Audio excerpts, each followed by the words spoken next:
L'influence historique de la France en Afrique s'est souvent étendue au soutien de dirigeants dociles, qui s'alignent sur ses intérêts économiques. Grâce à des alliances stratégiques, une assistance militaire et des manœuvres politiques, la France peut influencer indirectement les présidents africains, et maintenir le contrôle sur les ressources et les marchés. Cette pratique a permis à la France de sauvegarder son agenda économique, tout en perpétuant la dynamique néocoloniale, inhibant la pleine autonomie et le potentiel de développement des pays africains. Dans cette interview, le Dr Arikana Chiombo-Rikao, ancienne ambassadrice de l'Union africaine aux États-Unis, raconte comment la France contrôlait les présidents africains, et les forçait à ne pas toucher à certaines choses de leur propre pays. Écoutez ce qu'elle a dit.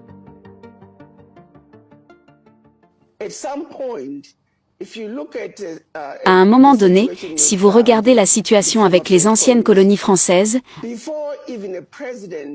avant même qu'un président n'arrive au pouvoir, il y a certains domaines interdits que le président ne doit pas toucher.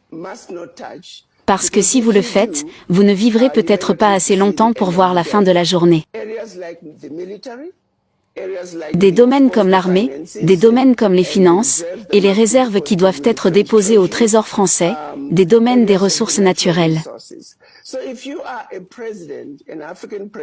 Donc, si vous êtes un président africain qui arrive au pouvoir, et qu'on vous dit, tant que vous restez à l'écart des discussions concernant leur présence militaire dans le pays,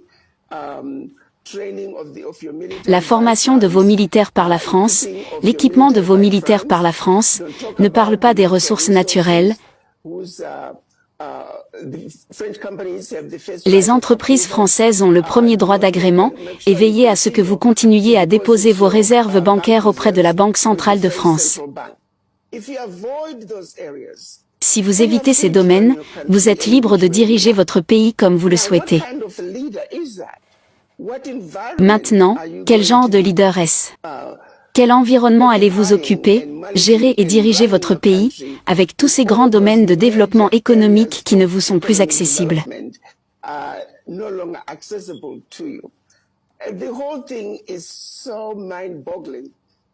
Le tout est tellement ahurissant, que nous sommes allés sur tant d'années, nous sommes en 2023, que les dirigeants africains n'ont pas été en mesure de défaire les accords qui ont été mis en place, lorsque les pays africains ont obtenu leur indépendance.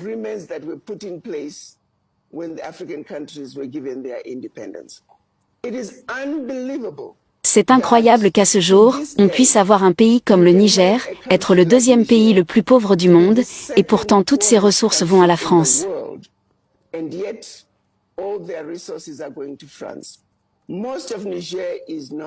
La majeure partie du Niger n'est pas électrifiée, alors que leur uranium électrise la France et l'Europe. Vous pouvez prendre l'un après l'autre, à tous les niveaux. C'est injuste, c'est inacceptable. Et je ne sais même pas comment les puissances occidentales s'endormiraient vraiment tous les jours, sachant les ravages qu'elles créent en Afrique, tout en espérant que cela durera toujours. Le temps est venu, les enfants d'Afrique sont maintenant réveillés, ils peuvent voir clairement maintenant, et ils se lèvent simplement et disent que ça suffit. Alors oui, nous n'aimons pas les coups d'État, mais les 4 derniers coups d'État sont très différents, dans le sens où les enfants d'Afrique sont très clairs, parce que ce sont eux qui se lèvent et disent que nous devons reprendre notre pays, nous devons défendre notre territoire, ce qui est bien est bien, ce qui est mal est mal. Nous ne pouvons plus continuer à être exploités, c'est ce qui fait la différence. Ce n'est pas influencé par la France, ces coups d'État ne sont pas influencés par une nation, ce sont simplement des gens qui prennent du recul et disent que nous reprenons ce qui nous appartient, et c'est ce qui rend ce coup d'État différent.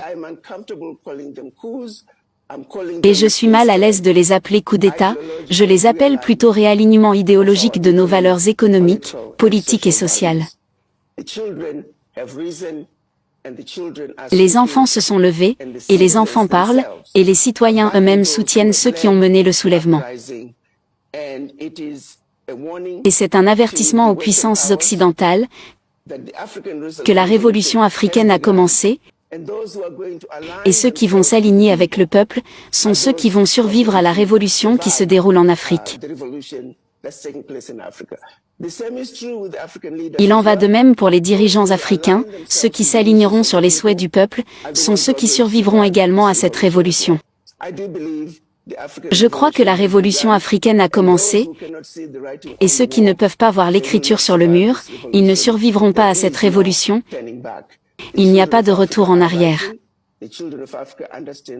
Les enfants d'Afrique se lèvent, les enfants d'Afrique comprennent les enjeux, et cette fois ils descendent dans la rue, pas pour faire la fête, ils descendent dans la rue unis, en tant que citoyens du Niger, en tant que citoyens du Mali, le Burkina Faso, la Guinée, parce qu'ils comprennent que ce combat particulier doit être traité au niveau national. Et j'espère qu'avec le temps, il sera traité au niveau continental. Parce que l'exploitation du continent doit cesser. Et cette fois, ce sont les enfants d'Afrique qui parlent, et le monde a intérêt à écouter. L'influence historique de la France en Afrique s'est manifestée à travers un réseau complexe de manipulations politiques, lui permettant d'installer, de soutenir ou de destituer des présidents en fonction de ses intérêts stratégiques et économiques. Cette approche, souvent qualifiée de néocolonialisme, a eu des répercussions importantes sur la gouvernance et le développement du continent. La France est connue pour soutenir les dirigeants qui sont favorables à son programme, en fournissant une aide financière, une assistance militaire et un soutien diplomatique.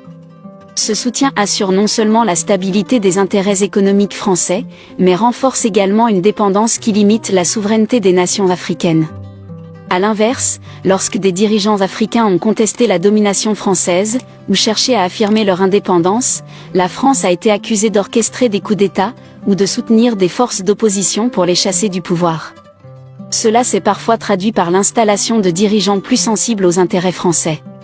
Dans les deux cas, cette manipulation du leadership sert à maintenir l'influence de la France sur des secteurs clés, tels que les mines, le pétrole et l'agriculture, ainsi que le contrôle de la monnaie et des accords commerciaux.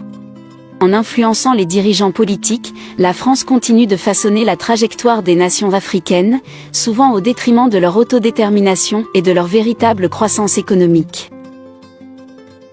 Pour rompre les liens avec la France-Afrique, les nations africaines devraient donner la priorité à l'autonomie économique et politique. L'établissement de leur propre monnaie, indépendante du franc CFA, peut renforcer le contrôle monétaire. La diversification des économies, loin de la dépendance aux ressources et la promotion d'accords commerciaux régionaux, favoriserait l'autosuffisance.